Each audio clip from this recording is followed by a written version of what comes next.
కూర్చుంటాడు. Praise Lord. Hallelujah. అలాగే మరి నరసింహులు గారిని మరి వేదిక మీదకి ఆహ్వానిస్తుంటున్నాం.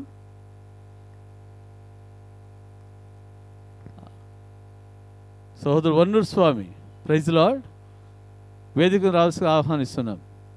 రండి. Praise Lord, praise Lord, welcome. Praise Lord. Hallelujah. ఈ సమయంలో గురుప్రసాద్ గారిని కూడా వేదిక మీదకి ఆహ్వానిస్తున్నాం. రండి బ్రదర్. Praise lord. అందరు చప్పట్లు కొడుతూ మరి గురుప్రసాద్ బ్రదర్ని కదా గ్రామ పెద్దలుగా మరి ఉంటున్నవారు, మరి రాజకీయ నాయకులుగా మరి ఉంటా ఉన్నారు. మరి అన్ని విషయంలో కూడా మాకు సహకారంగా ఉంటున్న మరి నాయకులు. Praise Lord. Hallelujah. Hallelujah.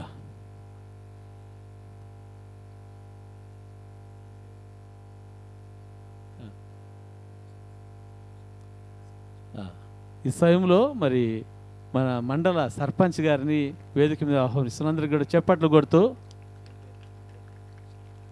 Praise Lord. Hallelujah. అలాగే నాగేష్ బ్రదర్ని కూడా వేదిక మీదకి ఆహ్వానిస్తుంటున్నాం. రండి బ్రదర్. Praise lord.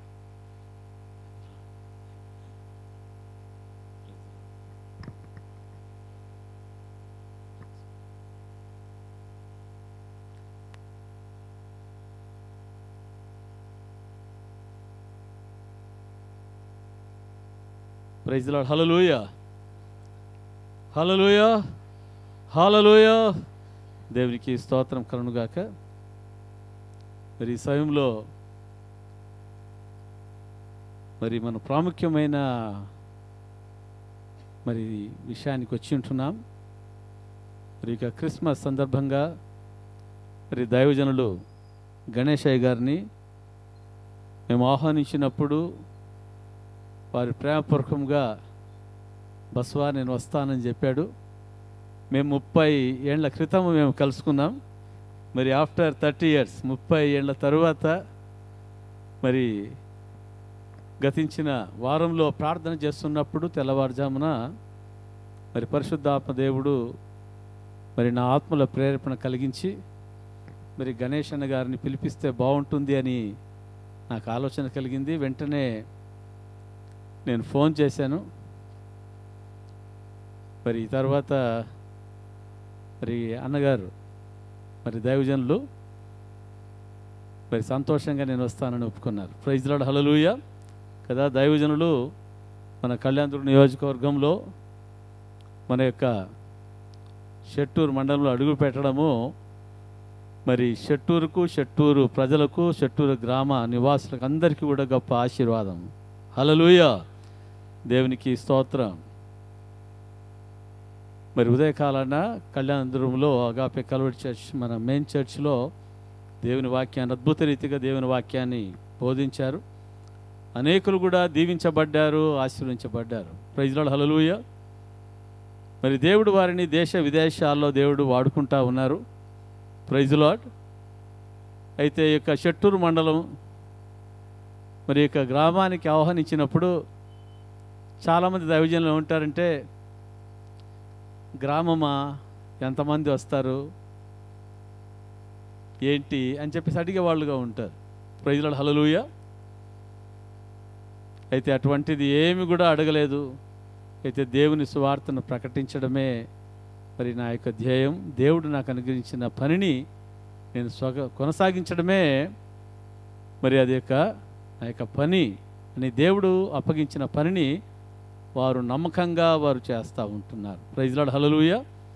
మరి అటువంటి దైవజనులు మన మధ్యలో ఉండడము మనకు ఆశీర్వాదకరం. Praise Lord.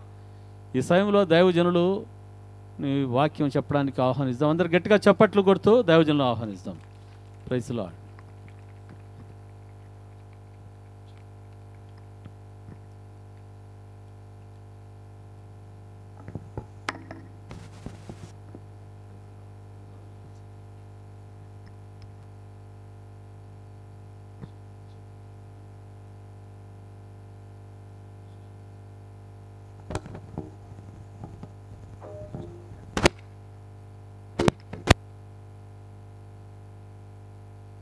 Praise the Lord. Hallelujah, hallelujah. ప్రభువైన యేసుక్రీస్తు నామంలో మీ అందరికీ శుభాశయాలను అందిస్తున్నాను. షెట్టూర్ మండలంలో ఈరోజు ఉండడం నిజంగా సంతోషం అనుకుంటున్నాను. అది మాత్రమే కాకుండా వేదికను అలంకరించిన ఈ యొక్క గ్రామ పెద్దలందరికీ యేసుక్రీస్తు నామంలో నా వందనాలను చెల్లించుకుంటున్నాను. 76వ సంవత్సరంలో 4వ తరగతి నేను కడపలో చదివినాను. ఆ తర్వాత ఆంధ్రప్రదేశ్ని వదిలేసి వేరే ఊర్లోకి పోయినాను, వేరే రాజ్యానికి వెళ్ళాను. కానీ అప్పుడు నేర్చుకున్న తెలుగు కొంచెం వస్తుంది. అందుకు తెలుగులో ఏమన్నా తప్పు ఉంటే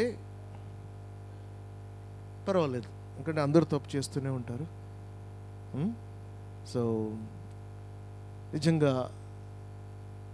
ఈ యొక్క సమయంలో ప్రియులారా, మీ పరిస్థితి ఏమో నాకు తెలియదు, కానీ ఈరోజు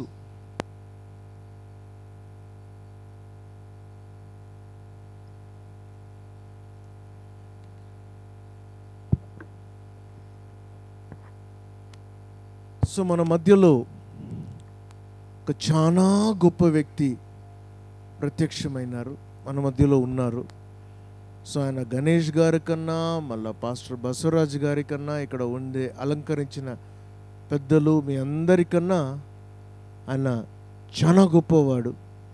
అతను ఎవరంటే మన ప్రభు అయిన యేసుక్రీస్తు.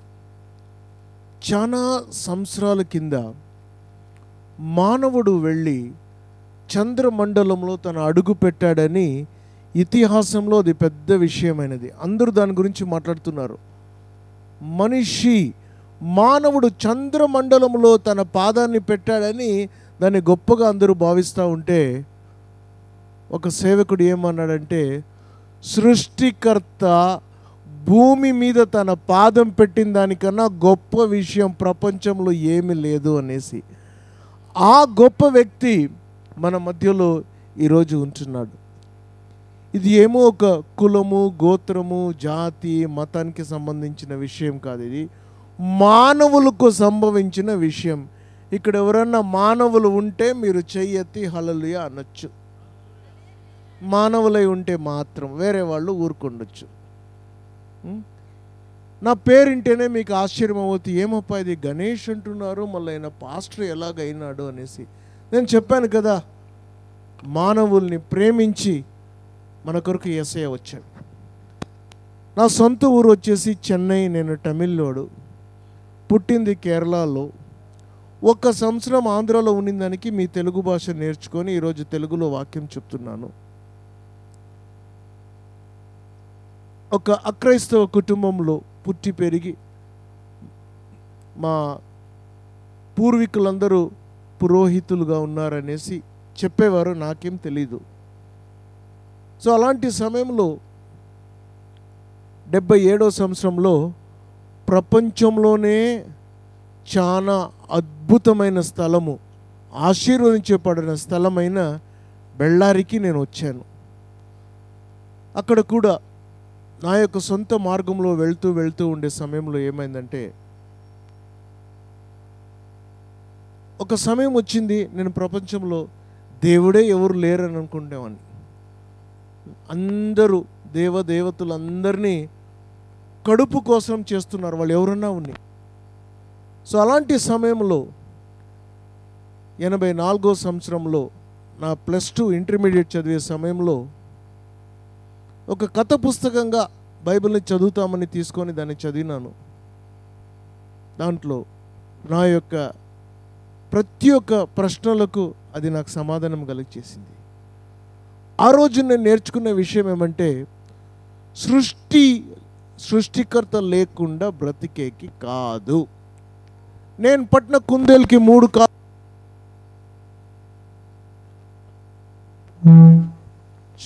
ఆమేన్. నేను పట్టిన కుందేలుకు 3 కాళ్ళు అంటే అది నేనేం చేసే కాదు. మీరు అనుకోండి 3 కాళ్ళు, బట్ నాకు తెలుసు దానికి 4 ఉన్నాయని. సృష్టికర్త యొక్క అవశ్యం. కానీ ప్రశ్న ఏమంటే, ఆ సృష్టికర్త ఎవరు అనేసి, ఆ సృష్టికర్త ఎవరు అనేసి.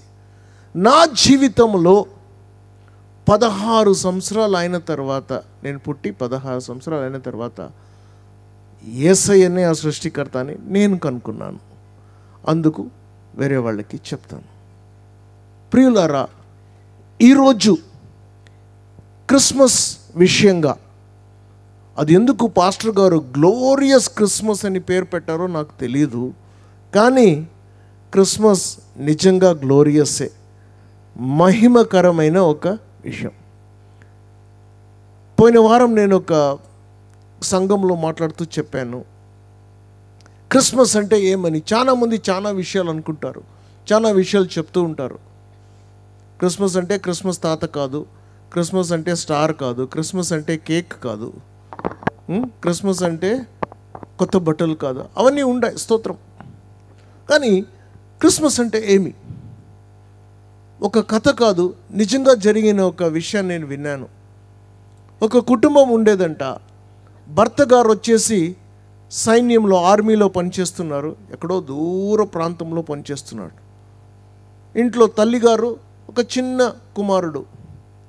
కుమారుడు పుట్టినాక తండ్రిని కూడా ఆయన చూడలేదంట. ఎందుకంటే తండ్రి సేవ చేస్తున్నాడు సైన్యంలో, మన భారతదేశాన్ని కాపాడుతూ ఎక్కడో సైన్యంలో సేవ చేస్తూ ఉన్నాడు. సో ఇంట్లో వచ్చేసి తండ్రి గారు, తల్లి గారు, ఈ యొక్క చిన్న కుమారుడు, వాళ్ళందరూ ఉండేవాళ్ళు. కానీ తండ్రి సైన్యంలో ఉన్నారు. సో తండ్రి తల్లి ఇద్దరిది ఫోటో ఉండేదన్నమాట. సో ప్రతిరోజు చిన్న పిల్లోడు చూసేవాడు, అమ్మా నాయన ఎప్పుడు వస్తారు, నాయన ఎప్పుడు వస్తారు, నాయన ఎప్పుడు వస్తారు, వస్తారు నాయన, వస్తారని అలాగే చెప్పేవాడు. కానీ ఆర్మీలో ఉండేవాళ్ళు ఎప్పుడు ఇంటికి వస్తారని ఎవరికి తెలియదు, వాళ్ళకే తెలియదు, వస్తారని కూడా తెలియదు. కొంచెం రాకుండా తన ప్రాణాన్ని కూడా వాళ్ళు ఇచ్చేశారు దేశం కొరకు. అలాంటి సమయంలో ప్రతిరోజు ఈ యొక్క బాలుడు అక్కడ వెళ్ళి, నాయనా ఒకతూరి నువ్వు రానాయనా, ఆ ఫోటో నుంచి నువ్వు దిగి వస్తే ఎంత బాగుంటుంది అనేసి ఆ చిన్న పిల్లడు మెల్లగా పెరిగేకి ప్రారంభమయ్యాడు. స్కూల్కి వెళ్ళేవాడు. ప్రతిరోజు స్కూల్కి వెళ్ళేటప్పుడు వాపసు వచ్చేసిపోయి అనుకుంటాడు, ఈరోజన్నా నాయన వస్తే ఎంత బాగుంటుంది కదా, డాడీ వస్తే ఎంత బాగుంటుంది కదా. కానీ అది కాని విషయం. ఇలాగే జీవితం గతించిపోతూ ఉంటే ప్రతిరోజు ఆ యొక్క దీన్ని చూసేవాడు. చూసి ఆయన అడిగేవాడు, నాయనా ఒక్క తూరి నువ్వు దిగిరా ఆ ఫోటో నుంచి, ఎంత బాగుంటుంది కదా, నేను నిన్ని చెక్ హల్లెలూయా చెక్ హల్లెలూయా. సైతాన్ కాదండి, మనం కొత్తది తీసుకోవాలంతే. ఓకే హల్లెలూయా. పాపం అన్నిటికీ సైతాన్ మీద ఏదండి, ఆయన మీద వేసేదానికి తర్వాత చెప్తాను ఏం వేయాలని. వినండి. సో ఆ పిల్లోడు అలాగే అనుకుంటూ ఉంటేవాడు, నాయనా ఆ ఫోటో నుంచి నువ్వు దిగి వస్తే ఎంత బాగుంటుంది, నేను నిన్ను కౌగిలించుకోవాలనుకుంటున్నాను, నీ చేయి పట్టుకోవాలనుకుంటున్నాను, నీ తొడ మీద కూర్చోవాలనుకుంటున్నాడు, నీ మాటను వినాలనుకుంటున్నాను, నాయనా ఎప్పుడు నువ్వు వస్తావని. కానీ అది అయ్యేది కాదు. ఒకరోజు ఏమైందంటే, స్కూల్ నుంచి కుర్రోడు ఇంటికి వచ్చాడు. వచ్చి రూమ్లో వెళ్ళి బట్టలన్నీ మార్చుకుంటా ఉంటే ఆయన పేరును ఎవరో పిలిచినట్లు ఒక స్వరం ఆయనకి వినిపించింది. ఎక్కడి నుంచి ఆ యొక్క శబ్దం వచ్చిందో ఆ రూమ్కి పరిగెత్త వెళ్ళాడు. చూస్తే అక్కడ తండ్రి ఆర్మీ నుంచి వచ్చారనమాట. ఈ పిల్లోనికి చాలా సంతోషమైంది. నాయనా అని వెళ్ళి గట్టిగా నాయన్ని పట్టుకొని వదలనే లేదు. నాయన్ని గట్టిగా పట్టుకొని నాయనతో కూర్చొని మాట్లాడి సమయం అంతా అక్కడ గదిపినాడు. అలాగే ప్రియులారా, సృష్టికర్త ఒకరోజు తన స్థలాన్ని వదిలి స్వర్గం నుంచి మన మధ్యలో మనిషిగా దిగి వచ్చాడు. తండ్రి ఇంటికి వచ్చినప్పుడు ఆ కుమారుని పేరు పెట్టి పిలిచాడు. అలాగే దేవుని వాక్యం సెలవిస్తున్నది, యేసయ్య మన ప్రతి ఒక్కరిని మన పేరు పెట్టి పిలిచాడని దేవుని వాక్యం మనకు సెలవిస్తున్నది. హల్లెలూయా. గట్టిగా చెప్పొచ్చు, పర్వాలేదు. నాకు అభ్యంతరం లేదు, ఇంకా గట్టిగా చెప్పొచ్చు. హల్లెలూయా. కొంచెం ముందర మనం దేవుని ఆరాధిస్తున్నాం. ఆరాధించినప్పుడు వాక్యం ఏం చెప్తుందంటే, ప్రతి తూరి మనం యేసయ్యను ఆరాధించినప్పుడు ఆయన కొరకు స్తుతుల సింహాసాన్ని మనము నిర్మిస్తున్నామని ఆయన వచ్చి అక్కడ కూర్చున్నాడు. కొంచెం ముందర ఈ స్టేజ్ అంతా ఖాళీ ఉన్నింది, ఎవ్వరు లేరు. నేను చెప్పాను పాస్టర్ గారికి, నేను రాను, అందరూ వచ్చినాక వస్తాననేసి. ఇప్పుడు వీళ్ళందరూ కూర్చున్నాక ఎంత బాగుంది కదా, ఎంత అందంగా ఉంది కదా. చప్పట్లు కొట్టండి. ఎందుకు? ఈ పెద్దోళ్ళందరూ దీన్ని అలంకరించినారు. కొంచెం ముందు ఇది ఉట్టి కుర్చీలో ఏమనింది అంతే, స్టేజు కుర్చీ అంతే. కానీ వీళ్ళందరూ వచ్చి కూర్చున్నాక దానికి ఒక శోభ వచ్చింది. అలాగే మనం యేసయ్యను స్తుతించినప్పుడు ఆయన సింహాసనములో రాజుల రాజు, ప్రభువుల ప్రభు, సృష్టికర్త అయిన యేసయ్య వచ్చి ఆ సింహాసనాన్ని అలంకరిస్తాడు. అప్పుడు మన బ్రతుకులు, మన జీవితాలు ఉన్నట్టు ఉండదు. ఖచ్చితంగా ఒక వ్యత్యాసాన్ని మనం చూడబోతున్నాం. సరే, ఇంటర్మీడియట్ చదివేటప్పుడు ఆ బైబిల్ నేను చదివినప్పుడు అన్నీ నా యొక్క ప్రశ్నలకు సమాధానం అది ఇచ్చింది. కాబట్టి ఆ రోజు జూన్ 1వ తారీఖు 84వ సంవత్సరంలో సాయంకాలం 6 గంటలకు, యేసయ్యా ఆ రోజు నువ్వు వచ్చి బెత్లెహేంలో పశువుల తొట్టులో నువ్వు పుట్టినావు నాయనా, ఈరోజు నా హృదయంలో రా అన్నప్పుడు ఆ రోజు ఆయన వచ్చాడు. అప్పటి నుంచి సీనే మారిపోయింది జీవితం. హల్లెలూయా. ఇంకా గట్టిగా చెప్పొచ్చు, హల్లెలూయా.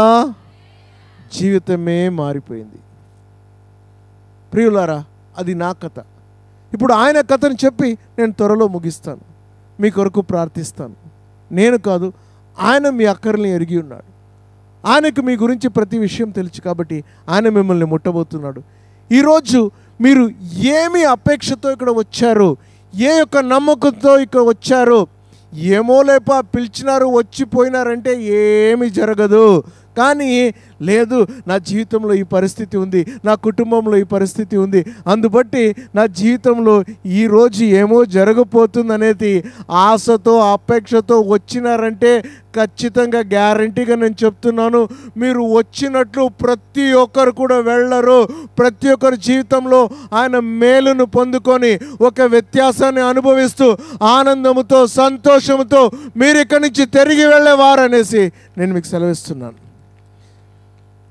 చప్పట్లు కొడుతున్నారా లేకుంటే తంబాకుకి చున్నం అంటిస్తున్నారా? గట్టిగా కొట్టండి అయ్యా యేసయ్య కొరకు. హల్లెలూయా. దీపావళి టైంలో పటాకీలు కలుస్తుంటే కొన్ని పుస్ అంటా ఉంది, అట్లా పుస్ అని కొడుతున్నారు. గట్టిగా కొట్టండి యేసయ్య కొరకు, ఇంకా గట్టిగా కొట్టండి. హల్లెలూయా.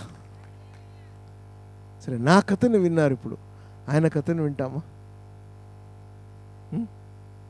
ఈరోజు మనం ఒక దినాన్ని ఆచరించట్లేదు, ఒక వ్యక్తిని ఆచరిస్తున్నాం. 2000 సంవత్సరాల కింద ఒక వ్యక్తి ఈ లోకంలో జన్మించాడు. ప్రపంచంలో జన్మమయ్యేదేం కొత్త విషయం కాదు. ఎంతోమంది చిన్నపిల్లలు ప్రతి క్షణము ప్రతి నిమిషము లక్షగట్ల ఎంతోమంది పిల్లలు పుడుతూ ఉన్నారు. కానీ ఒక శిశువు జన్మించి లోకం ఒక చరిత్రని, ఇతిహాసాన్నే ఆయన చేంజ్ చేశాడనమాట. ఆయన మన బ్రతుకులను కూడా, మన జీవితాలని కూడా ఈ పొద్దు ఆయన చేంజ్ చేసేకి, దాన్ని మార్చేకి శక్తి గలవాడై ఉన్నాడు. నేను చెప్పే విషయాన్ని మీరు గమనంగా విన్నారంటే, శ్రద్ధగా విన్నారంటే చాలు ప్రియులారా, మీ జీవితంలో ఆయన కార్యం చేస్తాడు. మీ జీవితంలో ఆయన కార్యం చేస్తారు. వాక్యంలో ప్రవేశించడానికి ముందు దేవుని వాక్యంలో ఒక భాగాన్ని చదువుతాము. బైబిల్ తెరవక్కర్లేదు, నేను ఒక కథ రూపంలో చెప్తాను. మీ దృష్టి నా మీద ఉంచండి, నేను చెప్పిన మాటల మీద మీ చెవులు ఉంచండి. నేను నమ్ముతున్నాను అన్ని మొబైల్ సైలెంట్ అయి ఉన్నాయి, లేకుంటే స్విచ్ ఆఫ్ అయినాయి. నా మొబైల్ స్విచ్ ఆఫ్ చేశాను, మీరు కూడా స్విచ్ ఆఫ్ చేయొచ్చు. దేవుని వాక్యంలో ఇలాగ రాయబడింది, అటు తరువాత యూదుల పండగ ఒకటి వచ్చెను, గనుక యేసు యెరూషలేమునకు వచ్చెను. యూదుల పండగ వచ్చెను, యేసయ్య యెరూషలేముకు వచ్చెను. పండగ వచ్చింది ఆ ఊరిలో, యేసయ్య ఆ ఊరికి వచ్చాడంట. ఈరోజు యేసయ్య మన మధ్యలో వచ్చారండి. మన మధ్యలో ఆయన ఉంటున్నాడు, మీ మధ్యలోనే నడుస్తున్నాడు. మీ శ్రమలైనా ఎరిగి ఉంటున్నాడు. మీ కష్టాలు, మీ కన్నీళ్ళు, మీ బాధలు, మీ యొక్క పరిస్థితిని ఆయన బాగా ఎరిగి ఉంటున్నాడు. ఆయన ఉన్నాడు, మీ మధ్యలో నడుస్తూ ఉన్నాడు. మన కంటికి ఆయన కనిపించుడు. చాలామంది చెప్పారు, దేవుడు ఉన్నాడంటే నాకు ఎందుకు కనపడడు, నేను ఆయన చూడగోరుతున్నాను. ఒకడు చాలా ఇలాగ ఆర్గ్యూ చేసేవాడు నాతో. అని పిలుచుకొచ్చాను. బెల్లారి ఎండ బాగా చల్లగా ఉంటుందండి. ఏప్రిల్ మే నెలలో కూల్గా ఉంటుంది బెల్లారి మాత్రం. సో మధ్యాహ్నం 2 గంటలకి ఆయన్ని పిలుచుకొచ్చి, నాయనా నా బంగారు రా నాయనా, ఆ సూర్యుడిని కొంచెం కళ్ళెత్తి చూస్తా ఉంటే, కాదన్నా కళ్ళు మండుతుంది. అరే, ఆయన సృష్టించిన సూర్యుడినే నువ్వు చూడలేవంటే ఆయన మహిమతో కాంతితో ఉంటే ఆయన ముఖాన్ని చూసి ఎలాగరా నువ్వు బతుకుతావని. ప్రియులారా, ఆ సృష్టికర్త తన దైవత్వాన్ని వదిలి మనిషిగా ఈ లోకంలో ఆయన వచ్చాడు. దాన్నే మనం క్రిస్మస్ అంటాం. నే వెతకి రాలేనని నా కోసం వచ్చావయ్యా. వెతుకుతా ఉంటుంది కానీ నేను వెతకలేననేసి మీరందరూ ఇక్కడ వచ్చింది కాదండి. ఆయన మనల్ని వెతికి 2000 సంవత్సరాల కిందే భూమికి వచ్చాడు. అదే గొప్పతనం. నేను దూరం నుంచి వచ్చానని ఎవరి కోసం వచ్చాం? మన కోసం వచ్చాం. కానీ ఆయన తన కోసం రాలేదు, మన కోసం ఆయన వచ్చాడు. అందుకే హల్లెలూయా. అందుకే భక్తుడు అంటాడు, ఎంత మంచి వాడవు, ఎంత గొప్ప దేవుడవు, నీకి సాటి ఎవ్వరు లేరయ్యా. దేవాది దేవుడవు, రాజాది రాజువు, నీవుంటే నాకు చాలయ్యా. ఆమేన్. చాలు నాయన, కూర్చోండి. హల్లెలూయా. నా కొరకు ఆయన వచ్చాడు, మన కొరకు ఆయన వచ్చాడు. ఒక పండగ జరుగుతూ ఉంటే పండగ కొరకు యెరూషలేముకి వచ్చాడు. చూడండి వాక్యంలో ఏం రాయబడిందంటే, ఆయన యెరూషలేముకి వచ్చాడు. యెరూషలేము గొట్టల ద్వారములో దగ్గర హిబ్రియ భాషలో బెతెస్డా అనబడిన ఒక కనేరు కలదు, కోనేరు కలదు. దానికి 5 మంటపాలు ఉంటాయని దేవుని వాక్యం చెప్తున్నది. గొర్రెల ద్వారము, గొట్టలు అంటారు. అప్పుడు చదువుకున్న తెలుగు తప్పు ఉంటే క్షమించండి. కొనేరు గలగేను. ఆ కొనేరులో 5 మంటపాలు ఉన్నాయంట. అక్కడ ఏం చూస్తున్నామంటే అనేక మంది, చాలా ఎక్కువ వాళ్ళు. ఎవరంట?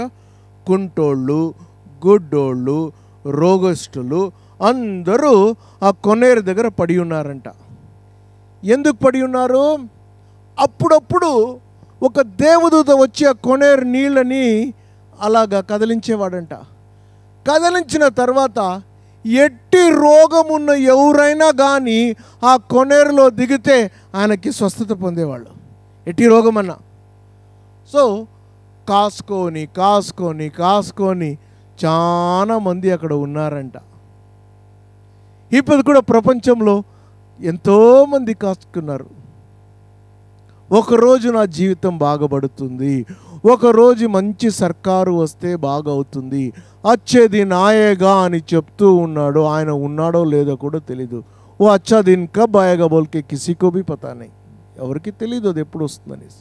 కానీ మన మనసుతో వాళ్ళు ఆడుకుంటున్నారండి.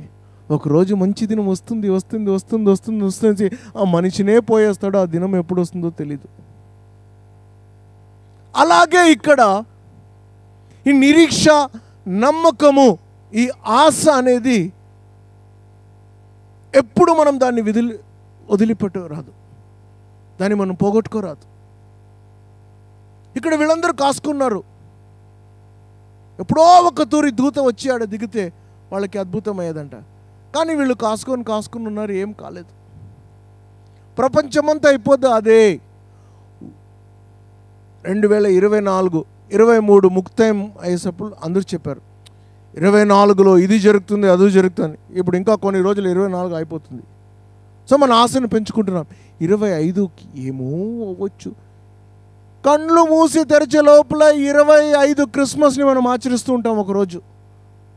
అప్పుడు కూడా ఇలాగ అనుకుంటాం 26లో ఏమన్నా వస్తుందనేసి. ప్రియులారా,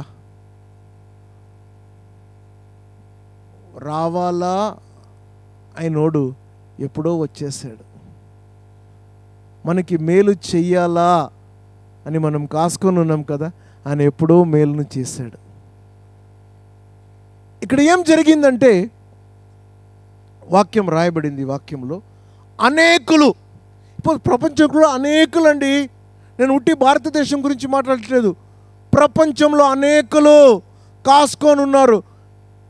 2025లో ఏమైనా జరుగుతుందో చూస్తాము అనేసి ఒక ఆశ కలిగి ఉన్నారు. అనేకులు అక్కడ పడి ఉన్నారంట. వాక్యంలో ఏం రాసిందంటే ఆ అనేకులలో ఒక మనిషి 38 సంవత్సరాలుగా ఒక భయంకరమైన రోగంతో అక్కడ పడి ఉన్నాడు. అంతమందిలో ఆ ఒక్క మనిషి యొక్క పరిస్థితిని యేసయ్య చూశాడు. వేలాది వేల మందిలో, కోటాది కోటి మందిలో ఉండే మన భారతదేశంలో చెట్టూరు గ్రామం పాపులేషన్ ఎంత నాకు తెలీదు, కానీ అంతమందిలో మీ పరిస్థితి ఏమి, ఎన్ని సంవత్సరాలుగా, ఎన్ని నెలలుగా, ఎన్ని రోజులుగా మీరు కాసుకొని ఉన్నారనేసి ఒకనికి తెలియచండి.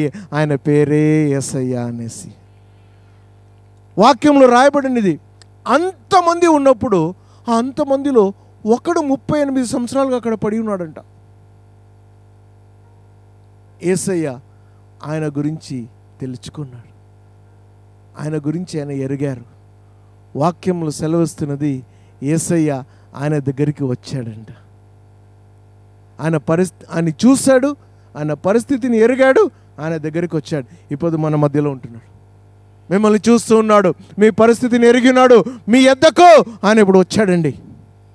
నడుస్తూ ఉన్నాడు, మీ మధ్యలో నడుస్తూ ఉన్నాడు, నడుస్తూ ఉన్నాడు. నేను అప్పుడే చెప్పాను కదా ప్రారంభంలో, ఆయన మన ప్రతి పరిస్థితిని ఆయన ఎరిగి ఉన్నాడు. మన ఎద్దుకు ఆయన వచ్చాడు. దేవుని వాక్యం సెలవిస్తున్నది, ఆయన సొంత మనుషుల దగ్గరికి ఆయన వచ్చాడు, కానీ ఆయన సొంతం వాళ్ళే ఆయనని స్వీకరించలేదు. ఎవరెవరైతే ఆయనను అంగీకరించారో వాళ్ళందరికీ దేవుని పిల్లలయ్యే ఒక అధికారాన్ని ఆయన ఇచ్చాడు. గమనంగా వినండి. ఇక్కడ ఏం చూస్తున్నాం మనం అంటే, ఆ వ్యక్తిని ఆయన ఎరిగి ఉన్నాడు. ఆయన ఎద్దుకొచ్చాడు. ఒక కథ కాదు, నిజంగా జరిగిన ఒక ఘటన ఇది. ఒక ఊర్లో ఒక ఫ్యాక్టరీ ఉండేదన్నమాట. ఆ ఫ్యాక్టరీ పక్కన ఒక చిన్న చర్చ్ ఉండేది. ఆ చర్చిలో సిలువను వేసి పెట్టారు. సిలువలో ఉండే యేసుని ఒక చిత్రంలాగా అక్కడ వేసి పెట్టారంట. ప్రతిరోజు మధ్యాహ్నం సమయంలో భోజనం అయిన తర్వాత 1 గంట టైం ఇస్తారు భోజనానికి. భోజనం త్వరగా చేసుకొని అందరూ ఆడ సిగరెట్లు తాగుతూ, పొగ కాలుస్తూ, అక్కడ చీటీ, ఇస్పేటు, ఇవన్నీ మటకా అవన్నీ ఆడుకుంటూ ఉండేవాళ్ళంట. మళ్ళీ సైరన్ కొట్టినప్పుడు పరిగెత్తపోయేవాళ్ళు పనికి. అక్కడ ఒక మనిషి అలాగే ఉండేవాడు. జాగ్రత్తగా వినండి. ఒకరోజు ఆ మనిషి జీవితంలో యేసయ్య వచ్చాడు కాబట్టి ఆయన జీవితం చేంజ్ అయ్యి భోజనం అయిన తర్వాత పక్కన ఉండే చర్చికి పరిగెత్తే వెళ్ళేవాడు. చదువు రాదు ఆయనకి, ఏం చేయాలో తెలీదు, బైబిల్ చదివే కాదు ఆయనకి. అక్కడ ఈ సిలువలో ఇలాగ వేలాడబడే యేసుని చూసి ఆయన చెప్పేవాడంట, యేసయ్యా ఇగో నేను ఇక్కడ వచ్చాను అని చెప్పేవాడు. అంతే. చూస్తూ ఏడ్చేవాడు. నువ్వు దేవుడే, నీకెందుకు ఇలాంటి పరిస్థితి వచ్చింది? ఎందుకొరకు నువ్వు చనిపోయావు? ఎందుకొరకు నీ తల మీద ముళ్ళిన కిరీటము, కాళ్ళల్లో చేతిలో మేకులు కొట్టారు, కొరడాలతో కొట్టారు, ఎందుకో? సమాధానం వచ్చేది కాదు. చూసి ఏడుస్తూ ఏడుస్తూ ఏడుస్తూ అక్కడ సైరన్ కొట్టినప్పుడు యేసయ్యా టాటా నేను వెళ్ళిపోతానని వెళ్ళేవాడు. ప్రతిరోజు అలాగే చేసేవాడట. ఒకరోజు ఆ ఫ్యాక్టరీలో పెద్ద యాక్సిడెంట్ అయ్యి చాలామంది చనిపోయారు. ఈ మనిషి చాలా సీరియస్గా హాస్పిటల్లో అడ్మిట్ అయ్యారు. డాక్టర్లు అందరూ వచ్చారు. పొద్దున్న యాక్సిడెంట్ అయింది. మధ్యాహ్నానికి ఈయన దగ్గరికి వచ్చినప్పుడు డాక్టర్లు అడిగారంట, అరే నీకన్నా చిన్న చిన్న గాయములు పొందిన వాళ్ళంతా కేకరు పెట్టి అల్లరి చేస్తున్నారు, నువ్వేం రా ఇంత గాయమైనటికీ నువ్వు సైలెంట్గా ఉన్నావంటే ఆ మనిషి చెప్పాడంటే, సార్ ప్రతిరోజు నేను అక్కడ వెళ్ళేవాడిని మధ్యాహ్న టైంలో, కానీ యాక్సిడెంట్ అయినాక ఈరోజు నేను వెళ్ళలేక ఇక్కడనే పండుకున్నాను మంచంలో. ఆ సమయం సైరన్ కొట్టప్పుడు నేను ఆలోచిస్తూ ఉంటే నా ఎద్దుకు ఎవరో ఒక మనిషి కనిపించాడు. తెల్ల వస్త్రాలు వేసుకొని ఆయన ముఖమంతా వెలుగుతో నిండబడింది. ఆయన చూడలేకపోతున్నాను. ఆయన నా ఎద్దుకు వచ్చి చెప్పాడు, అయ్యా నేనే యేసు, ప్రతిరోజు నువ్వు ఆ ఎద్దుకు వచ్చావు కదా, ఇప్పుడు నీ కష్టం ఉంది కాబట్టి నీ ఎద్దుకు నేను వచ్చానని. అందుకే నాకు సంతోషము. అందుకే ఎంత కష్టం ఉన్నప్పటికీ కూడా జీవితంలో సంతోషం ఉంది. నువ్వుంటే నాకు చాలు యేసయ్యా, నీ వెంటే నేను ఉంటానేసయ్యా, నీ మాట చాలయ్యా, నీ చూపు చాలయ్యా, నీ తోడు చాలయ్యా, నీ నీడ చాలయ్యా, ఉంటే నాకు చాలు, వేరేం అక్కర్లేదు. ప్రియులారా, ఒక ఊర్లో నేను కళ్యాణదుర్గానికి 2వ తూరు వస్తున్నాను. ఒక సంవత్సరం 2 సంవత్సరాల కింద ఒక పెళ్ళికి వచ్చాను. తర్వాత ఇప్పుడు వచ్చాను. బసవరాజు పాస్టర్ గారు ఆయన చిన్న పిల్లోడు ఉన్నప్పటి నుంచి బాగా తెలుసు, బాగా పరిచయం. నేను వస్తానని సంతోషపడారు. 30 సంవత్సరాలు అయినాక అన్నా మీరు వస్తున్నారు అన్నారు. వచ్చినాక ఒకవేళ నేను కళ్యాణదుర్గానికి వస్తే ఆయన నన్ను ఎక్కడికి పిలిచిపోతాడు? అన్నా ఇది మంచి హోటల్ అన్నా, ఇక్కడ మంచి భోజనం చిక్కుతుంది అన్నా, ఇక్కడ ఈ యొక్క నది ఉందన్నా, అన్నా ఇక్కడ ఈ పార్క్ ఉందన్నా, అది ఇది అక్కడ పిలుచుకుపోతారా? లేకుంటే అన్నా మా ఊర్లో ఇది హాస్పిటల్, ఈ హాస్పిటల్లో ఇక్కడ కుష్ఠరోగులు ఉంటారు, ఈ హాస్పిటల్లో టీబీ వాళ్ళు ఉంటారు అన్నా రాండన్నా అనేసి అక్కడ పిలిచిపోతాడా? నేను చెప్పాను, అయ్యా మా ఊర్లో కూడా హాస్పిటల్ ఉంది, ఇవన్నీ నాకు ఎందుకు చూపిస్తున్నావు అంటే, దుఃఖము కన్నీరు ఉండే స్థలంలో ఎవరికి పోయేకి ఇష్టం లేదు. అయితే నా యేసయ్య పండగకి కోసం ఆ ఊరికి వచ్చిన ఆయన, పండగ అంటే మీకు తెలుసు, కొత్త బట్టలు, సంభ్రమాలు, రకరకాల వంటలు, తిండి అంతా బాగుంటుంది. కానీ యేసయ్య అక్కడ వెళ్ళకుండా ఎక్కడ కష్టము, కన్నీరు, దుఃఖము, మనుషులు కష్టంలో ఉన్నారో అక్కడికి వెళ్ళాడండి. అందుకే నా యేసయ్య అంటే స్పెషల్ నాకు. హల్లెలూయా. పాపులను రక్షించేదాని కొరకు ఆయన వెతకి ఈ లోకానికి వచ్చాడు. మనమందరూ మంచి మంచి మంచి హాస్పిటల్లో పుట్టామండి. ఆయన ఎక్కడ పుట్టాడు? పశువుల కొట్టడి, పంట వాసన గలీజుగా ఉంటుంది, అక్కడ పుట్టాడు ఆయన. లోకరక్షకుడు, సృష్టికర్త, అక్కడ ఎందుకు పుట్టాలా? మన హృదయం కూడా అలాగే గలీజుగా ఉంది. ఆ హృదయంలో పుట్టి ఆ పశువుల కొట్లో ఆయన పుట్టినాడు కాబట్టి ఆ పశువు కొట్ట విశేషమైంది. అలాగే మన హృదయంలో కూడా ఈరోజు మీరు ఆయన్ని పిలిచినారంటే ఆయన వచ్చి మన హృదయం కూడా బాగా శుభ్రం అవుతుంది.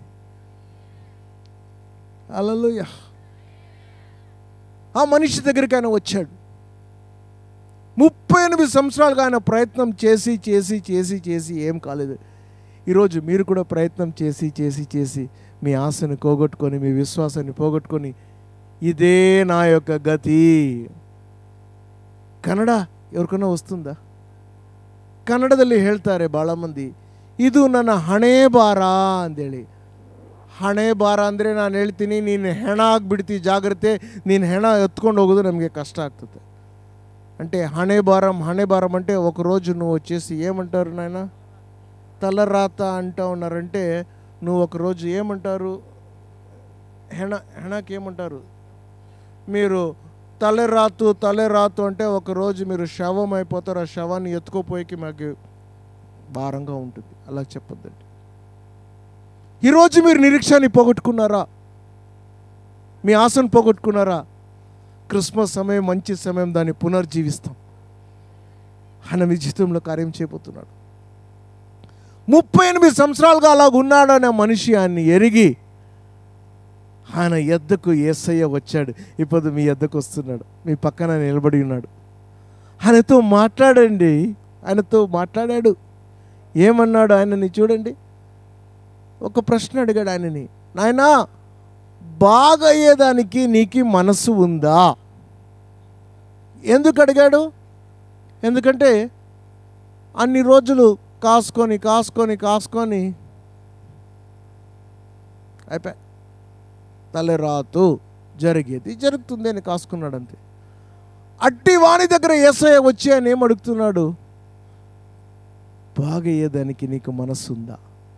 అలాంటి ప్రశ్న అడిగినప్పుడు ఆయన ఏం చెప్పాలా? అవును కాదు అనాలంతే. ఆయన ఏం చెప్తాడు? యేసయ్య నాకెవరు లేరు, నేను ఒకరిగా ఉన్నాను, ఈ ఊర్లో నేను 2 సంవత్సరాలుగా ఈ సంఘానికి వస్తున్నాను, పాస్టర్ గారికి తెలుసు, వాళ్ళకి తెలుసు, వీళ్ళకి తెలుసు, ఎన్ని సంవత్సరాలుగా నేను కష్టపడుతున్నాను, నాకెవరు లేరు, నేను అక్కడ నీళ్ళలో దిగే లోపల నాకన్నా మొదటిగా వేరే ఎవరు వచ్చి దిగి ఆయన అద్భుతాన్ని పొందుకుంటున్నాడు, ఇది నా తలరాతేమో, నేను ఇలాగే ఉన్నాను. నాయనా నోరుమోయి, నేను అవన్నీ కబూర్లు అడగలేదు, నేను నిన్ను అడిగింది ఒక సరళమైన ప్రశ్న. ఈరోజు బాగయ్యేదానికి నీకు మనసుందా? అదే విషయాన్ని ఈరోజు యేసయ్య మిమ్మల్ని అడుగుతున్నాడు. మీ పరిస్థితి నుంచి బయటికి వచ్చేదానికి మీకు మనసుందా? మనసుంటే చేయెత్తి హల్లెలూయా అనొచ్చు. హల్లెలూయా. మనసుందా అని అడిగాడు. ఆయన ఏమేమో కబూర్లు చెప్తా ఉంటే, నాయనా తీసుకో, లేయ్, నీ పరుపును కట్టుకొని ఇంటికి వెళ్ళు, అంతే చాలు. ఎక్కువ మాట్లాడితే నువ్వు నాతో ఇంకా ఏమేమో మాట్లాడుతూ ఉంటావు. మంచం నుంచి లేయ్, వెళ్ళు, నువ్వు నీ బెడ్రూమ్ చుట్టుకో, ఇంటికి వెళ్ళు, అంతే చాలు. ఈరోజు కూడా యేసయ్య మీకేమంటున్నాడంటే, మీ పరిస్థితి నుంచి మీరు లేయండి. నా వలన కాదు అంటున్నారా? ఆయన చేతులు ఇస్తాడు. మీరు చేయి చెప్పండి, ఆయన చేయి పట్టి మిమ్మల్ని లేవనెత్తుతాడు. అప్పుడు క్రిస్మస్ మీకు అర్థగర్భితంగా ఉంటుంది. అక్కడ ఏం లేదు, ఇంకొక క్రిస్మస్ అంతే. కేకు తినండి, బువ్వ తినండి, పోండి ఇంటికి. హల్లెలూయా. వచ్చాము, తిన్నాము, సచ్చాము, బ్రతికాము, అంతే బ్రతుకులు కాదు. దానికన్నా గొప్ప బ్రతుకు ఇచ్చుకొచ్చాడు. 2009లో నాకు యాక్సిడెంట్ అయ్యి తలకి ఏర్పడి బెంగళూరు ఫోర్టీస్ హాస్పిటల్, బన్నర్ఘట్ట రోడ్, కావాలంటే వెళ్ళండి, ఇంకా డీటెయిల్స్ ఇస్తాను, ఒకవేళ మీకు అనుమానం ఉంటే అక్కడ వెళ్ళి అడగొచ్చు మీరు.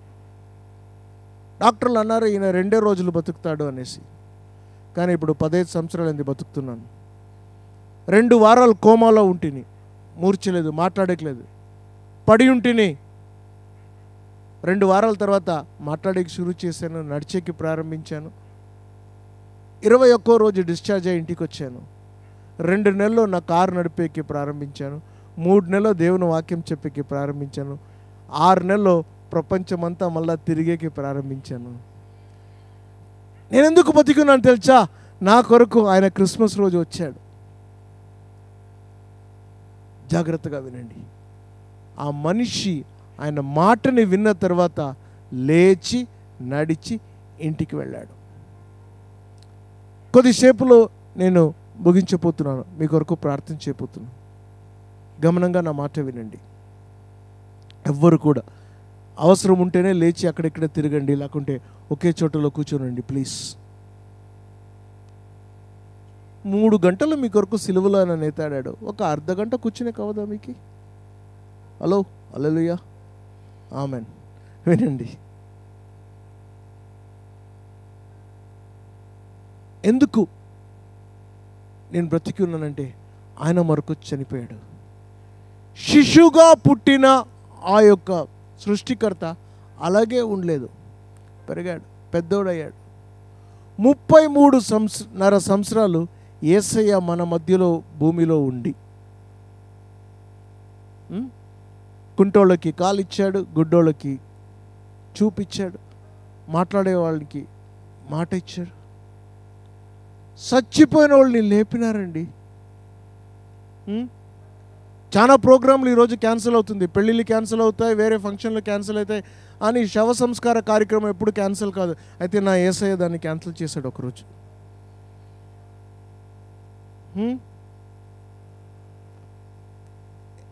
ఇలాగే మంచిది చేస్తూ చేస్తూ చేస్తూ సమయం వచ్చినప్పుడు ఆయన్ని పట్టి సిలువలో వేశారు. కాళ్ళ చేతులకు మేకులు కొట్టారు, తలకి ముళ్ళతో కిరీటం ఉంచారు, కొరడాలతో కొట్టి శరీరం నుంచి అంత మాంసము రక్తం వస్తుంది బయటికి. మటన్ అంగడికి వెళ్తే ఆ గొర్రెల్ని ఎలాగ అక్కడ తగిలేసింటారో అలాగ నా యేసయ్య నా సిలువలో తగిలేశారండి. అన్నిటిని ఆయన సహించాడు. ఎందుకు తెలుసా? ఈరోజు షెట్టూరు గ్రామంలో ప్రతి ఒక్కరిని ప్రేమించి ఒకరు కూడా నరకానికి వెళ్ళరాదు, ఒకరు కూడా మీ పరిస్థితిలో ఉండరాదు, మీ పరిస్థితి నుంచి బయటికి రావాలనేసి ఆయన తన ప్రాణం పెట్టాడండి మన కొరకు. ఆ విషయం చెప్పేదానికే నేను ఇక్కడ వచ్చాను.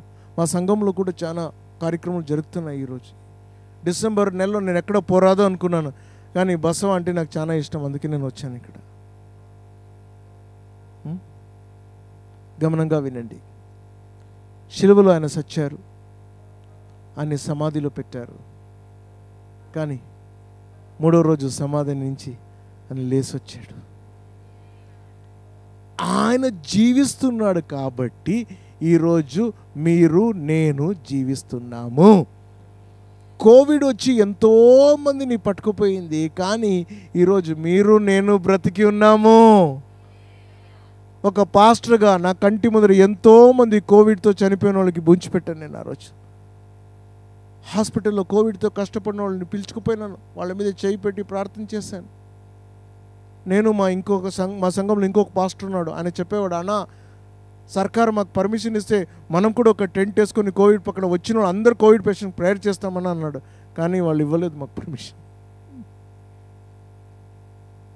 ప్రియులారా, ఆయన వచ్చింది ఒకే కార్యానికి. ఎందుకు తెలుసా? మీ స్థానము నా స్థానాన్ని తీసుకొని సిలువలో ఆయన చనిపోయేదానికి. ఒక నిజంగా జరిగిన దృష్టాంతాన్ని చెప్పేసి మనం ప్రార్థన చేస్తాం. రెడీ కాండి.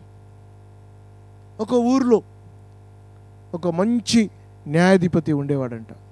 చాలా స్ట్రిక్ట్ న్యాయాధిపతి, యథార్థమైన న్యాయాధిపతి.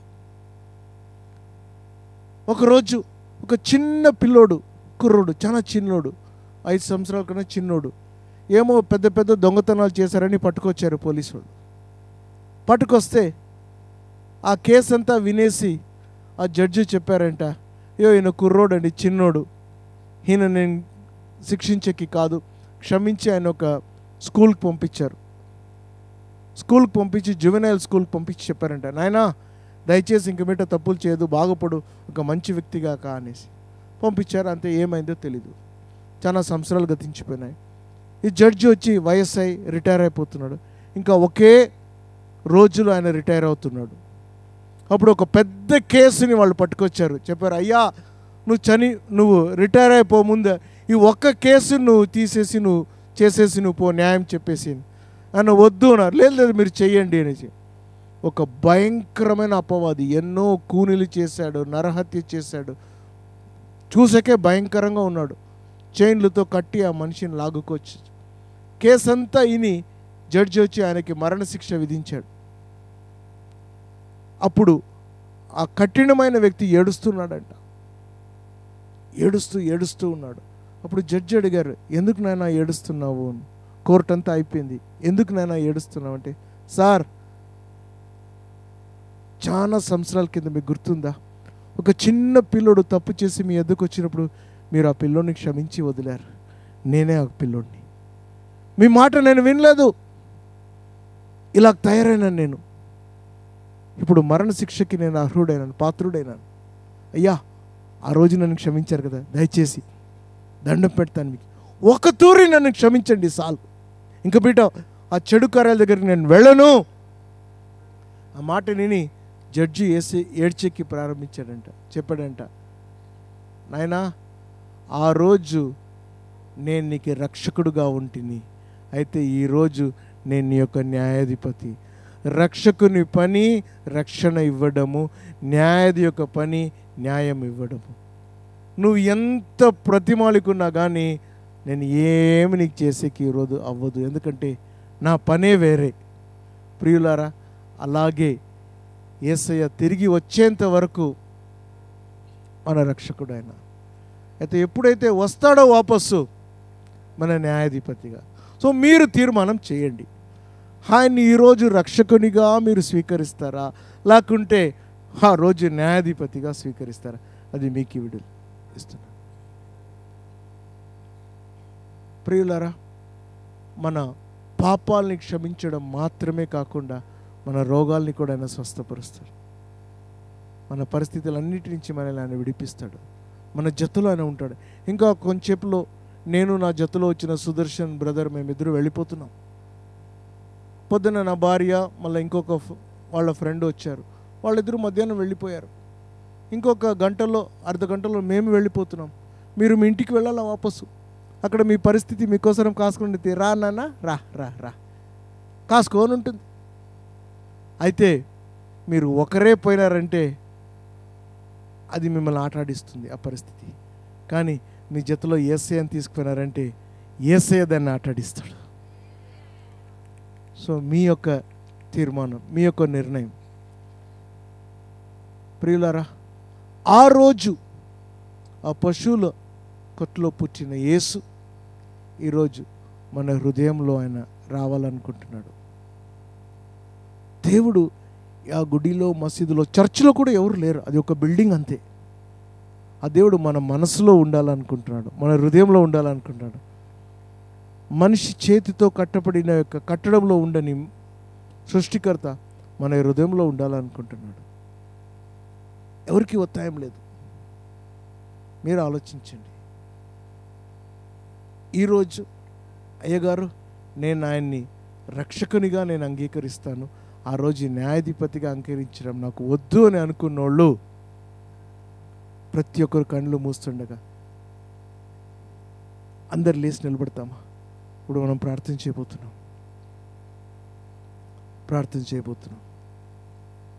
ఓ హల్లెలూయా, హల్లెలూయా. స్తోత్రం, స్తోత్రం నాయనా, స్తోత్రం. Thank you Jesus. ఎవరి మీద ఆయనకి కోపం లేదు. ఈరోజు మీరు ఏమన్నా కష్టాల ద్వారా వెళ్తున్నా దయచేసి కళ్ళు మూసుకోద్దండి. నా ఎదుగు చూడండి. నేను చెప్పలేదు కళ్ళు మూసుకోమని అని. చూస్తారా? కొంచెం మనమందరం అనుకుంటున్నాము మనకు కష్టాలు వచ్చినప్పుడు నేనేం పాపం చేశానో, ఏం తప్పు చేశానో నాకు ఇది కనిపిస్తుంది. అలో మన తప్పులన్నీ ఆయన తీసుకున్నాడు, మన పాప శిక్షలని ఆయన తీసుకున్నాడు, వేరెవ్వరు తీసుకోక్కర్లేదు. ఈరోజు ఆయన మీ మీద కోపంతో లేడు. ఈరోజు మీరు నేను కష్టాలు అనుభవిస్తున్నామంటే, ఈరోజు మీరు ఇలాంటి పరిస్థితులు చిక్కున్నామంటే దానికి కారణం ఏమంటే ఇంకొక వ్యక్తి ఉన్నాడు. ఆయన పేరు సైతాను, దయ్యము. మీరు ఏం కావాలంటే పిలిచండి. ఆయన వచ్చి మనల్ని నాశనం చేసేదానికి వచ్చాడు ఈ ప్రపంచంలో. కానీ యేసయ్య పేరు చెప్తే ఆయన పారిపోయేస్తాడు. పోలీసు ఉండే ఇంట్లో దొంగలు రారండి. యేసయ్య మీ హృదయంలో ఉంటే ఏ ఒక్క సైతాను కూడా మీ ఇంటి వద్దకు రాడు. తీర్మానం మీది. ఇది కులము, జాతి, ఒక సంఘం గురించి కాదు. సృష్టికర్త నాకు కావాలా. అప్పుడు క్రిస్మస్ మీకు అర్థగర్భితంగా ఉంటుంది. Hallelujah, hallelujah. Thank you Jesus. ఎవరి మీద ఆయనకి కోపం లేదు. అయ్యో నేను ఇలాంటి తప్పు చేశానండి ఆయనకు తెలుసు. ఎవరికి తెలియకుండా రహస్యంగా నువ్వు ఎంత రహస్యంగా చేసినా కానీ ఆయనకు అన్నీ తెలుసు. కానీ ఆయన నిన్ను శిక్షించాడు. ఎందుకు తెలుసా? ఆయన శిక్షిస్తే మీరు నేను ఆ శిక్షను తట్టుకోలేము. అందుకే ఆయన ప్రాణం ఇచ్చాడండి. ఆ శిక్షను ఆయన తీసుకొని సిలువలో చనిపోయాడు. ఆయన ఎద్దుకు వచ్చామంటే మనల్ని క్షమిస్తాడు. ఆ పాపాన్ని తుడిచివేసి మిమ్మల్ని నన్ను తన బిడ్డలుగా, తన కుమారులుగా, కుమార్తెగా చేసుకొని మనకు ఒక కొత్త ఐడెంటిటీ, గుర్తునిస్తాడు. ఆ గుర్తు ఏమంటే నేను దేవుని యొక్క పిల్లలని. నా ప్రార్థన చేస్తూ ఉన్నాను. నా ప్రార్థన వీరులందరూ ఈ పొద్దు షెట్టూరు గ్రామం కొరకు ప్రార్థిస్తున్నారు. ఈ గ్రామంలో ఏం చెడ్డ విషయాలు జరగకూడదు. పోలీసు వాళ్ళకి పని లేకుండా పోవాలి. ఎందుకంటే ఇక్కడ ఏం చెడ్డవి జరగట్లేదు. అందరూ మంచోళ్ళుగా బతుకుతున్నారు. సారా అంగడిలన్నీ బంద్ అయిపోవాలి. ఏం జరగదు. అంతా బాగుంది. అభివృద్ధి పొంది సమయంలో వర్షాలు వచ్చి మీకు పంటలన్నీ బాగా పండి అందరికి ఉద్యోగాలు చేసి మన పిల్లలందరూ మంచి బ్రతుకు బతికి ఈ గ్రామం ఒక మాదిరి గ్రామంగా ఉండాలా ప్రపంచానికి. అలాగా చేయగలిగిన శక్తిమంతుడు ఒకడే ఒకడు. ఆయన సరి యేసయ్య అని. ఆయన పేరు యేసయ్య. ఈరోజు ఆ యేసు మీకు కావాలన్నా ఆ రక్షకుడు మీలో కావాలన్నా, మన జీవితాలు బాగుపడాలి, మన ఊరు బాగుపడాలి. ఇప్పుడు ప్రతి ఒక్కరు తమ కళ్ళను మూసుకోండి. స్వర్గమందు మీ చేతులను పైకిచ్చి, ఆకాశమందు మీ చేతులను పైకిచ్చి నేను మీ కొరకు ప్రార్థిస్తాను. నేను ప్రార్థన చేసి ఆఖరిలో యేసు నామంలో అన్నప్పుడు మీరు మీ నోరు విప్పి గట్టిగా ఆమెనని చెప్పండి. చాలు, వేరేం చేయక్కర్లేదు. ఆయనకి మీరేమి ఇవ్వలేదు. మోక్ష నిరీక్షణ, స్వర్గానికి పోయేదానికి మీరేం చేయక్కర్లేదు. అన్నీ ఆయన చేశాడు. ఆయన్ని మీ హృదయంలో పిలిచండి, అంతే చాలు. కళ్ళు మూసుకుని ప్రతి ఒక్కరు ప్రార్థిస్తామా. ఒకవేళ నా మాటని మీరు వేరెక్కడన్నా వింటున్నా కానీ, ఈ యొక్క గ్రౌండ్లో లేకుండా బయట ఉంటే కానీ, ఈ యొక్క వీడియోని యూట్యూబ్లో చూసేవాళ్ళు కూడా మీరు ఈ ప్రార్థన చేయొచ్చు. నా ఏంటో చెప్తారా మీరు? యేసయ్యా, గట్టిగా చెప్తారా? యేసయ్యా, నన్ను క్షమించు. నా కొరకు ప్రపంచానికి వచ్చావు, మీ ప్రాణాన్ని ఇచ్చావు, రక్తాన్ని కార్చావు.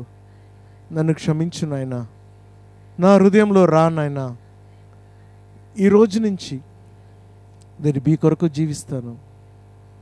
ఒక మంచి వ్యక్తిగా, మంచి నాగరికునిగా నా దేశం కొరకు నేను జీవిస్తాను. నా కుటుంబం కొరకు జీవిస్తాను. నా భార్య పిల్లల కొరకు జీవిస్తాను. నా తల్లిదండ్రుల కొరకు జీవిస్తాను. నన్ను క్షమించు నాయనా, నా హృదయంలో రా. ఆ చెడు అలవాట్ల నుంచి నాకు విడుదల ఇవ్వండి. ఈ క్షణమే ప్రతి ఒక్క పాపాన్ని, చెడు అలవాట్లని నేను వదిలిపెట్టి నీ యొద్దకు వస్తున్నాను. నా హృదయంలో జన్మించండి. నా హృదయాన్ని నీ యొక్క నివాస స్థానముగా చేసుకో నాయనా. వందనాలు తండ్రి. సమస్త మహిమను మీకే చెల్లిస్తూ యేసు నామములో వేడుకున్నాను. అందరు గట్టిగా చెప్పండి ఆమెన్. గట్టిగా చెప్పండి ఆమెన్. కళ్ళు మూసుకోండి. అలాగే మీ కొరకు నేను ప్రార్థిస్తాను. యేసయ్యా, నేను మీ కొరకు ప్రార్థిస్తానండి, మీరు ఊరుకోండొచ్చు. యేసయ్యా, ఈ సాయంకాల సమయంలో తండ్రి నన్ను ఈ ప్రాంతానికి తెచ్చారు. ఇక షెట్టూరు గ్రామం కొరకు వందనాలు. నానా వేదికను అలంకరించిన ప్రతి ఒక్క గన్యుల కొరకు వందనాలు తండ్రి. ప్రతి ఒక్కరు కుటుంబాన్ని ప్రభావం మీరు సందర్శించండి. వాళ్ళ కన్నీరుని తుడిచివేయండి. ఈ గ్రామం కొరకు వాళ్ళు శ్రమ చేస్తుండగా వాళ్ళని దీవించి ఆశీర్వించండి నాయన. సుఖ నిద్రని దయచేయండి ప్రభువా. వాళ్ళ కుటుంబంలో వాళ్ళు అనుభవించే కష్టాలు అన్నింటినీ ప్రభు మీరు వారికి విడుదల దయచేయండి. ఈ గ్రామం కొరకు రాత్రి పగలు వాళ్ళు పనిచేస్తుండగా నాయన వాళ్ళని మీరు ముట్టి దీవించి ఆశీర్వించండి నాయన. ఎవరు వాళ్ళ విరుంగా చెడ్డది మాట్లాడినప్పుడు కూడా మీరు వాళ్ళకి ధైర్యం ఇచ్చి సత్యాన్ని మీరు గెలిపించండి నాయన. ఈ ప్రియులను ఆశ్రయించండి. అలాగే నాయన, వాక్యాన్ని విన్న ప్రతి ఒక్క నీ బిడ్డలందరినీ మీ చేతిలో అప్పగిస్తున్నాను. ఎవరెవరు నిజంగా ప్రార్థన చేశారో ప్రతి ఒక్క చెడు అలవాట్ల నుంచి వాళ్ళకి విడుదల చేయండి. తాగుట, పొగ తాగుట, వ్యభిచారము, ఎలాంటి దుష్ట కార్యాలకి వాళ్ళు చిక్కినప్పటికి కూడా దాన్ని అన్నిటి నుంచి క్రీస్తు నామములో విడుదల. కుటుంబంలో సమాధానము. తప్పిపోయిన పిల్లలు, భార్య, భర్తలు ఒకటైపోతున్నారు. కుటుంబాన్ని కన్నీరు తుడిచండి. మా గ్రామంలో ఏమీ చెడ్డ పనులు జరగకుండా మంచి కార్యాలు జరిగేటట్లు ఈ సంఘ కాపరి అయిన బసవరాజు గారు, పుష్పమ్మ గారు, వాళ్ళ పిల్లలు, సంఘ పెద్దలు అందరినీ మీ చేతులు అప్పగిస్తూ క్రిస్మస్ నిజంగా మాకందరికీ ఆశీర్వాదకరంగా ఉండమని యేసయ్య నామములో ఈ ప్రార్థన వేడుకొని పొందుకున్నాం తండ్రి. అందరు గట్టిగా ఆమెన్. గట్టిగా చెప్పాలి, తట్టుతా అని మనం ఇస్తాం. ఆమెన్. Praise the Lord. అందరు గట్టిగా చప్పట్లు కొడుతూ మహిమపడదాం. దయచేసి అందరు కూర్చోండి.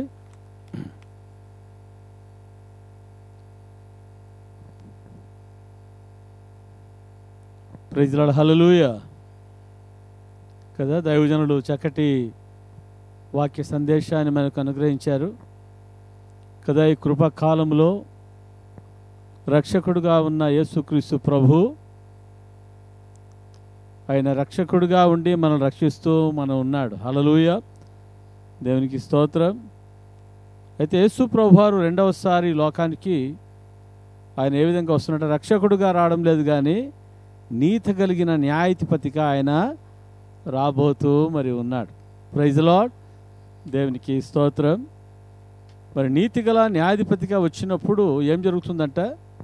తీర్పు ఉంటుంది. ప్రైజ్ లార్డ్ కదా. మనం చూసాము, చిన్ననాడు ఏం చేశాడంట? మరి క్షమించినప్పుడు ఆ క్షమాపణను ఏం చేయలేదు, మరి తిరస్కరించాడు.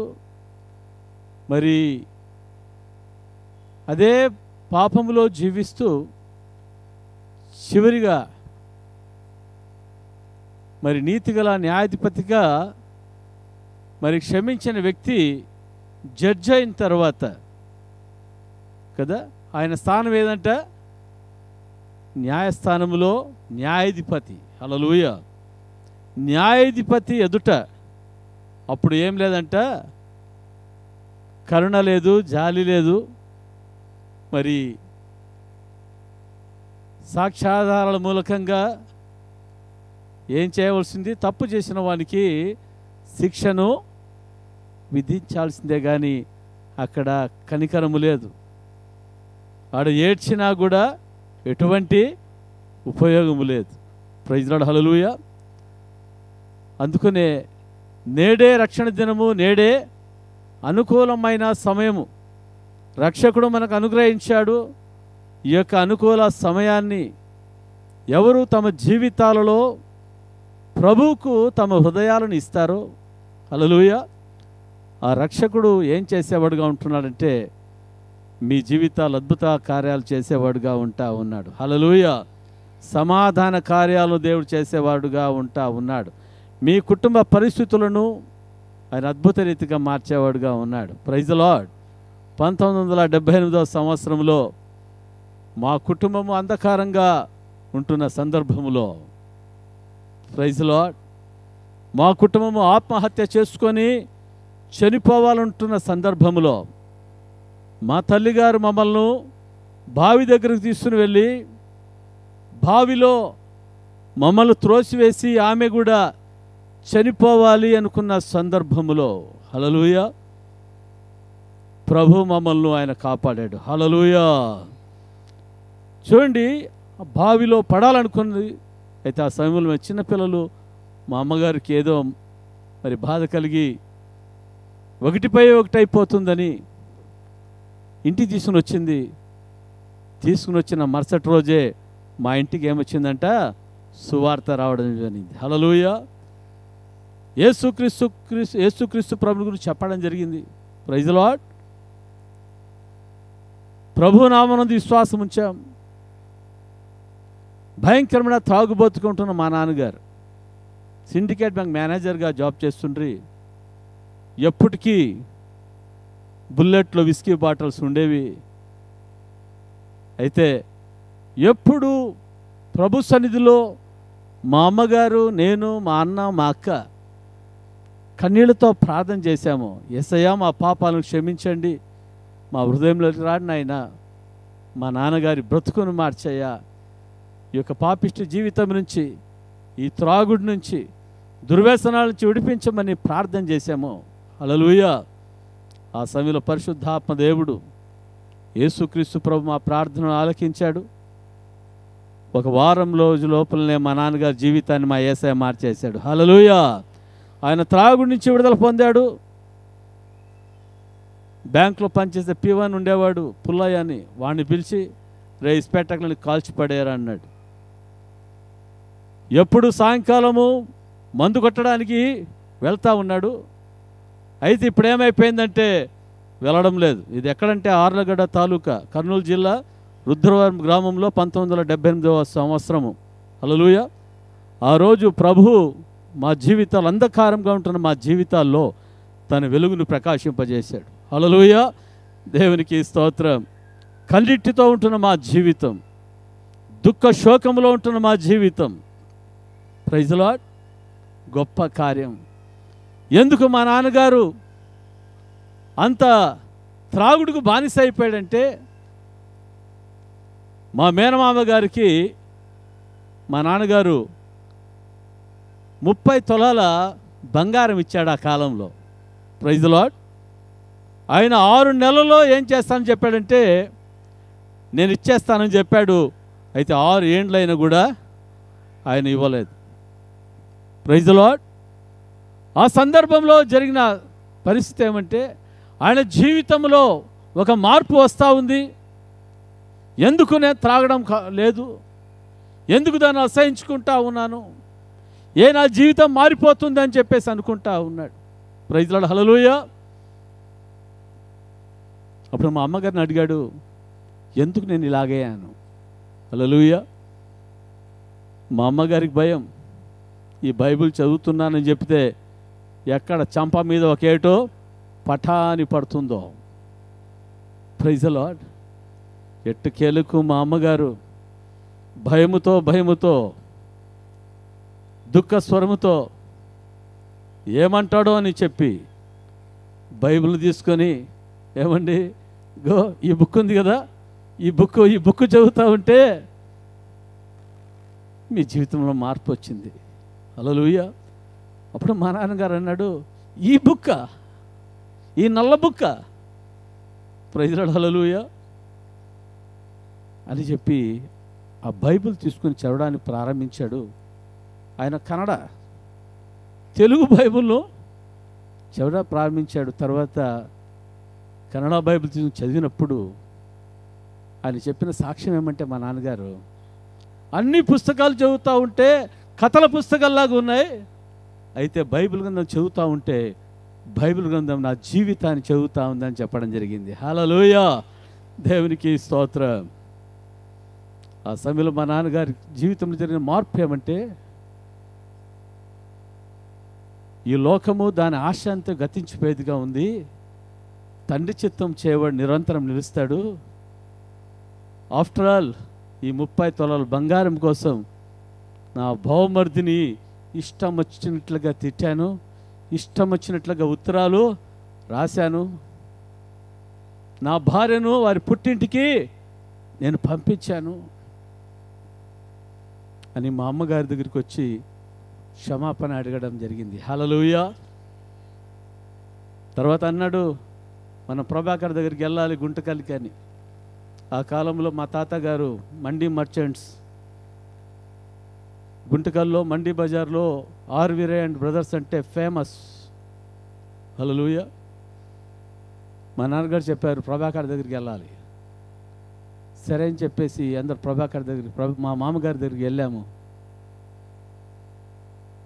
అందరూ కూడా భయపడ్డారు. ఎందుకంటే మా నాన్నకి ఏం పేరంటే సింహం అని పేరు, చాలా కోపిష్టి. Praise the lord. అందరూ భయపడిపోయారు. అయితే మా నాన్నగారు పోయి వెంటనే మా మామగారిని కౌగిలించుకొని, ప్రభాకర్ నన్ను క్షమించు అన్నాడు. హల్లెలూయా. హల్లెలూయా.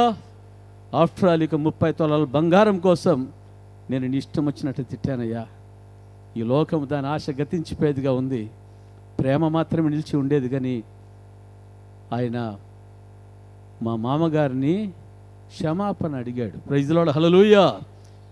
యేసుక్రీస్తు ప్రభువును నమ్ముకున్నప్పుడు జీవితం ఏ విధంగా మార్చబడుతుందంటే, లోక ఆశలు ఏమైపోతాయంట, లోకాన్ని ప్రేమించే వాళ్ళుగా ఉండరు, లోకంలో ఉన్నదాన్ని ప్రేమించే వాళ్ళుగా ఉండరు. కానీ మానవత్వమైన స్వభావము కలిగి ప్రభువును ప్రేమించే ఆ ప్రేమ ద్వారా మన శత్రువులు మనం ప్రేమిస్తాము, మనల్ని దూషించే వారి కొరకు మనం ప్రేమించే మనస్సును దేవుడు ఇస్తాడు. హల్లెలూయా. వారి కొరకు ప్రార్థన చేసే మనస్సును ఇస్తాడు. వీలైతే తగ్గించుకొని క్షమాపణ అడిగే మనస్సును దేవుడు ఇచ్చేవాడుగా ఉంటా ఉన్నాడు. హల్లెలూయా. దేవునికి స్తోత్రం కలుగునుగాక. ఆ విధంగా 1978 సంవత్సరంలో దేవుడు మమ్మల్ని, మా కుటుంబాన్ని ఆయన రక్షించుకున్నాడు. మేము మా అమ్మ నాన్నగారికి ముగ్గురు పిల్లలను సమర్పించాడు.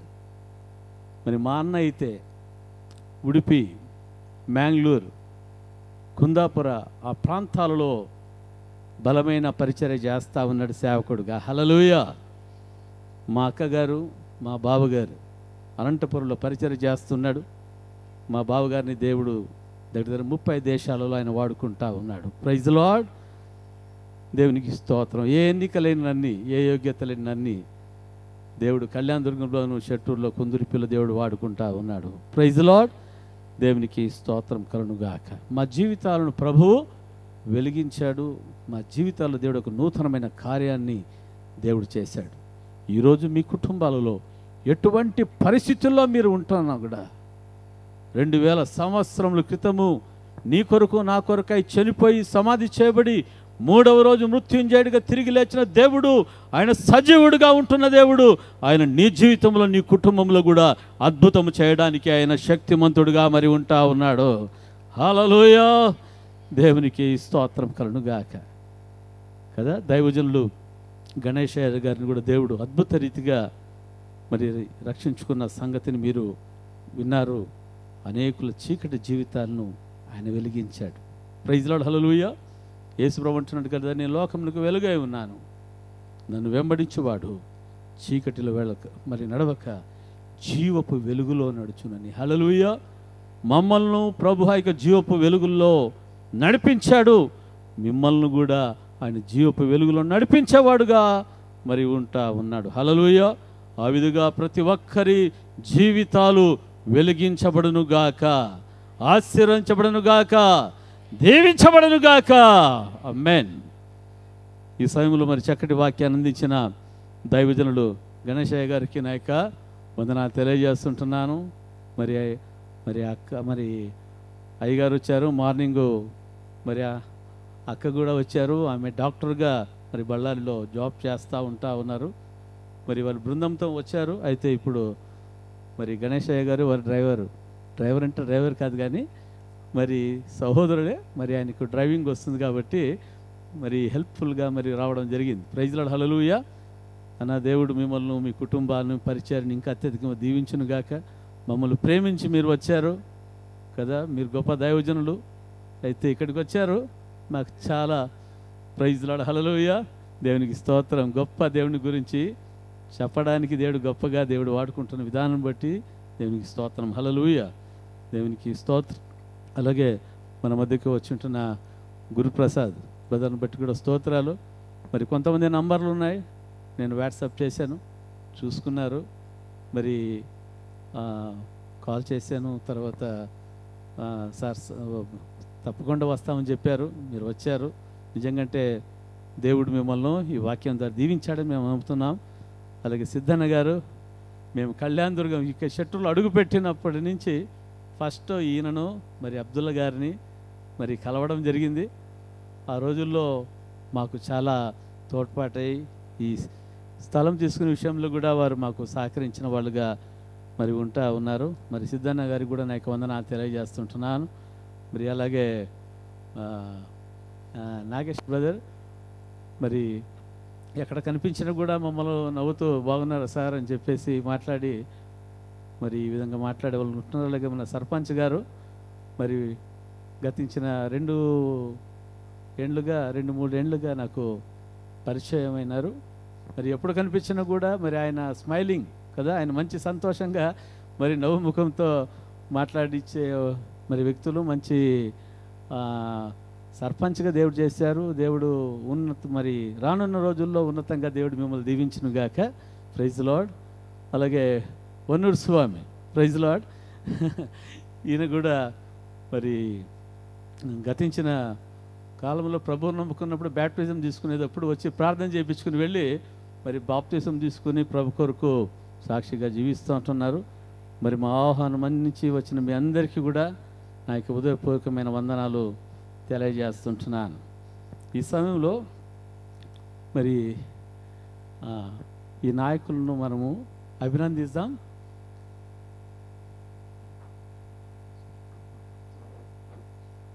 ఇంకా అతిథులు ఆదిశేష్ బ్రదర్, ఆదిశేష్ గారు ఎక్కడున్నారు?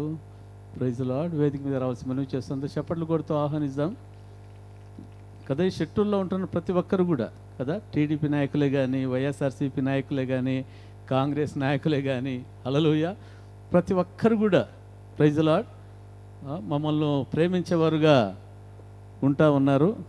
మరి ప్రతి సంవత్సరం కూడా మరి ఏ పార్టీ అయినా కూడా అందరు కూడా ఒకే వేదిక మీదకి మీరు రావడం మరి దేవుడు తన కృప చూపించాడు.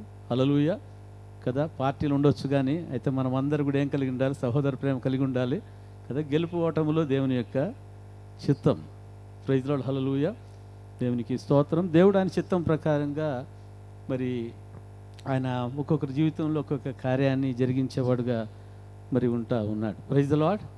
ఈ సమయంలో మరి అతిథులను మనము గౌరవిద్దాం. Praise Lord. Praise Lord. Hallelujah. Hallelujah. Praise Lord. ఈ సమయంలో పాస్టర్ అమ్మ గారు మరి దైవజనులుగా ఉంటున్న గణేశయ్య గారిని మరి క్యాలెండర్తోనూ మరి స్వీట్ బాక్స్తో సత్కరించవలసిందని మనవి చేస్తుంటున్నాను. దయచేసి మిమ్మల్ని పిలుస్తుంటున్నప్పుడు మీరు ఒక్కొక్కరు రావాల్సిందిగా నేను మనవి చేస్తుంటున్నాను. హల్లెలూయా. అందరూ చప్పట్లు కొట్టండి. Praise Lord. అలాగే మరి మన సర్పంచ్ గారిని మనం అభినందిద్దాం. మరి మన మధ్యలో ఉంటారు శాంతా సిస్టర్ గారు వచ్చి మరి సర్పంచ్ గారిని ఇక్కడ ఫోటో ఎవరు తీసేది? పైకి రా.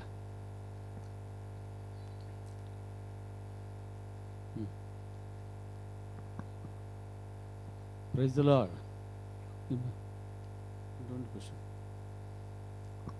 Praise the Lord. త్వరగా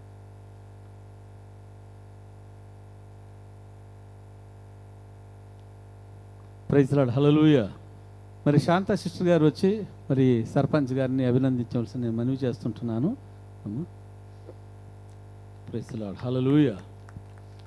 ఈ సమయంలో మరి గురుప్రసాద్ గారిని మరి సహోదరులు రామకృష్ణ మరి వచ్చి మరి వారిని అభినందించవలసిందిగా నేను మనవి చేస్తూ ఉంటున్నాను. Praise the Lord. హల్లెలూయా. ఈ సమయంలో అలాగే మన సిద్ధన్న గారిని సహోదరుడు రాజు వచ్చి అభినందించవలసిందిగా నేను మనవి చేస్తుంటున్నాను. సహోదరుడు Raju. Praise the Lord. Praise the Lord.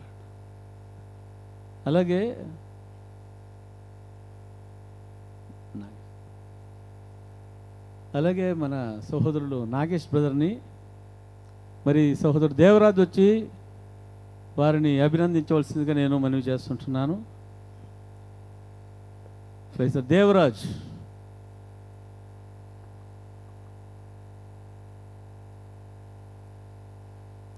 Praise Lord. ఈ సమయంలో సహోదరుడు మరి నాగేష్ బ్రదర్ని సహోదరుడు. Praise lord.